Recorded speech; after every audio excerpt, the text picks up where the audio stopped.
Fire! Napakalambot ng beef. Wow! Try nga natin yan. Ano ba ito ba? Beef tenderloin? Dinosaur. Kaya naman mapapatanong ka ng anyong sa'yo. Kung anong sayo. Kumusta yung beef? Tender, juicy. Hotdog yun eh. Wow! Wow! Wow! Anyong sa'yo! Kung ano sa'yo, yun na din akin! Alay! Mga paps, today, gagawa tayo ng isang Korean dish, actually Korean barbecue, na tinatawag na beef bulgogi. Pero gagawa tayo ng version ni Papi kung paano natin ito magagawa dito sa ating bahay. Eto mga paps, ang mga ingredients natin gagamitin. I-screenshot mo na para wala kang makalimutan.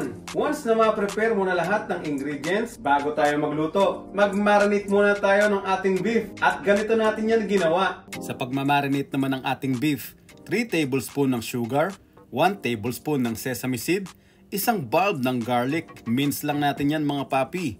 And then dagdagan natin to ng spring onion, chinap lang natin ng padiagonal. 7 tablespoon ng ating soy sauce, kahit anong brand, pwedeng yan. At para sa extra linamnam, maglagay tayo dito mga papi, 2 tablespoon ng oyster sauce. Haluin lang natin to mga paps para matunaw lang natin yung ating sugar na nilagay. And then meron pa tayong in-next dyan. At ito naman ang ating sesame oil. 1 tablespoon lang, okay na yan. So ituloy lang natin yung paghahalo dito mga papi para lang makumpleto nating matunaw yung ating sugar. And then, next na natin dito mga paps, ito yung ating tenderloin. Pwede rin kayong gumamit ng ibang parts gaya ng ribeye. Pero at this point, tenderloin ang gagamitin natin. Ang importante lang naman dito sa ating dish na bulgogi, kailangan maninipis ang slice ng beef. So ito, pinakat na lang natin to dun sa pinagbilhan natin habang pinaghihiwa-hiwalay lang natin. And then, ilalagay na natin dito yan sa ating mixture na ginawa. Imamarinate natin to at least 1 hour kung wala kang oras. Kung meron naman, mas maganda itong i-marinate overnight. Ngayon, haluin lang natin mga paps para lang kumapit lahat ng ating mixture na ginawa dito sa ating beef. Make sure na makot lang natin lahat ng parts ng beef para naman talagang masipsip niya yung ating ginawa na marinade. So ito mga papi, tuloy lang natin yung paghahalo and then kung wala kang oras, 1 hour pwede na yan. Ito na nga pala ang ating beef marinade. Kapag okay na yung ating na-marinate, eto na yan! Wow! Wow! Wow! Wow naman! Wow! Wow! Buksan na natin ang ating kalan. Painitin lang natin to mga paps at dahil niluluto natin to sa bahay, gagamit tayo nitong griller pan. Normally kasi ang bulgogi, niluluto yan sa open fire. Kumbaga parang i-grill mo siya, iniihaw. Pero dahil sa bahay natin to gagawin, gagawa tayo ng life hack na makakatulong para mas madali natin itong magawa kahit nandito lang tayo sa ating grill. Let's go! Kapag okay na yan, no need to put oil. So basically, ang gagawin natin, ipa-pan fried lang natin to o isi-sear. Ang gusto natin dito, hindi natin siya i-overcrowd para mas madali siyang maluto at hindi siya magtutubig. Kasi kapag masyadong madami agad yung nilagay mo, punong-puno siya, may tendency na kumatas at hindi magiging maganda o tama yung magiging luto nitong ating dish.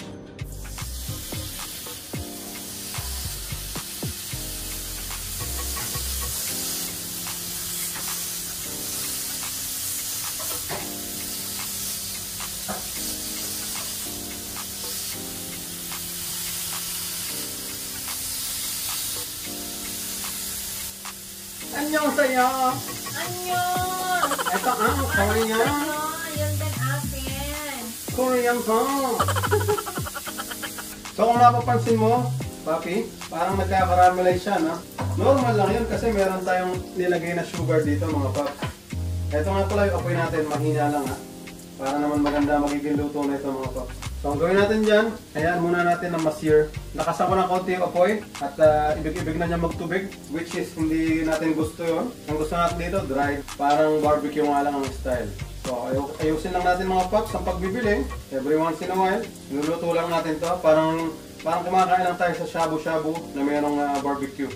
Mabilis lang naman itong maluto mga paps kasi malambot lang din naman yung meat na ginamit natin. Kung mapapansin nyo, nagkakaroon siya ng parang mga namumuo o naluluto, nasusunog dito sa ating pan.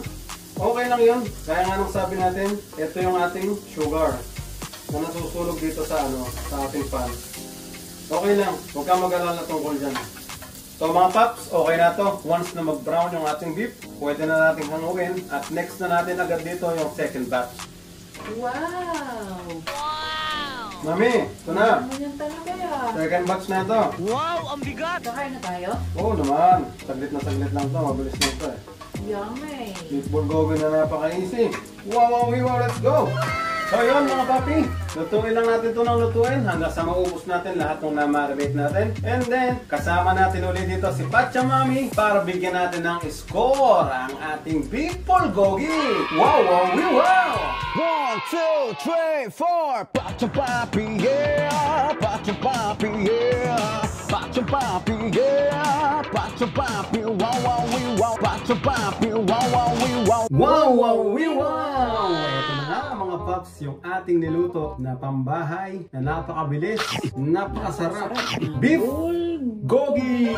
Kasama natin ulit ngayon si Patcha Mami para ibigay kung ano ang ilalaman ng aming puso dito sa lasa ng ating beef bulgogi. Try na po natin! Let's go!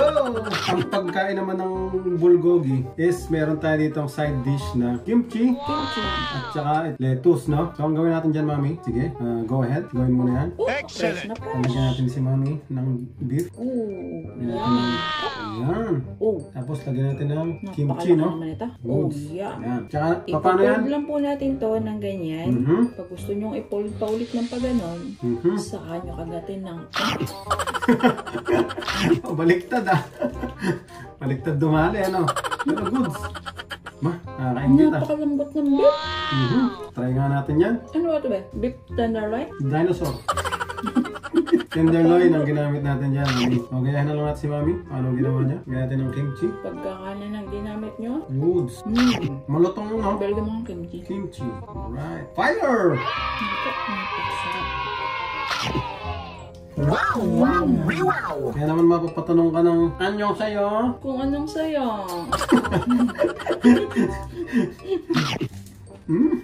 So yum. Masarap nga din. May kapalas talagang kimchi, no? Busog-lusog mga paps. Napakabisa ng lasa. Wow, ang bigat! Pala ay Koreano. Ay kaganda ng pagkakadali din, eh. Excellent! Kumusta yung beef? Tender, juicy. Hotdog din, eh. Napaka-tender. Napaka-juicy. Napakasarap. Linam-nam. Ang lambot ng beef. Hindi tayo kanin, no? Kaya ito lang. Solve na solve ka na. Try pa tayo isa.